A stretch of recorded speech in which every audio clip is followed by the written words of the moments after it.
గబ్బర్ సింగ్ తో హరీష్ శంకర్ ఒక్కసారిగా star director అయిపోయాడు. హరీష్ రేంజ్ చూసి అగ్ర హీరోలంతా హరీష్ తో సినిమా చేయడానికి ఎగబడ్డారు. ముందుగా ఖర్చు వేసింది ఎన్టీఆర్ఏ.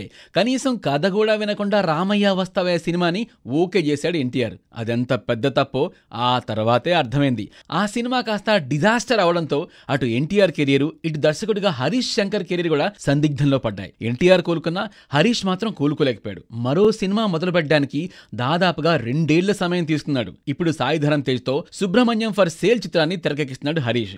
ఈ సినిమా బాగా వస్తున్నట్టు, హరీష్ కెరీర్ ఈ సినిమాతో మరోసారి ఊపందుకోబోతున్నట్టుగా ఫిల్మ్ నగర వర్గాలు చెబుతున్నాయి. ఈ సినిమా తర్వాత హరీష్ మళ్లీ పెద్ద హీరోలు గాలం వేసే అవకాశాలున్నాయి. అందుకే ఇప్పటి నుంచే హరీష్ అందుకు సన్నాహాలు చేస్తున్నాడు. ఎన్టీఆర్ తో మరో సినిమా చేసి లెక్క సరిచేయాలని హరీష్ భావిస్తున్నాడంట. అందుకే రెగ్యులర్ గా ఎన్టీఆర్ కి టచ్ లో ఉంటున్నాడు అని టాక్. ఎన్టీఆర్ కూడా హరీష్ తో మరో సినిమా చేయడానికి ఓకే అన్నాడంట. ఈసారి మాత్రం బౌండెడ్ స్క్రిప్ట్ ఉంటేనే సినిమా ఓకే చేస్తాను అన్నాడంట. దాంతో పాటుగా సుబ్రహ్మణ్యం ఫర్ సేల్ సినిమా అనుకున్నంతగా ఆడితేనే అంటూ మరో షరతు కూడా విధించాడంట. ఈ సినిమాని దిల్ రాజునే తెరకెక్కించే ఛాన్సులున్నాయి. ఫ్లాప్ దర్శకుడికి మరో అవకాశం ఇవ్వడానికి ఏ హీరోకైనా గట్స్ ఉండాలి. ఎన్టీఆర్ అందుకు ధైర్యం చేస్తున్నాడు. ఇప్పుడు నిరూపించుకోవాల్సింది హరీష్ శంకరే.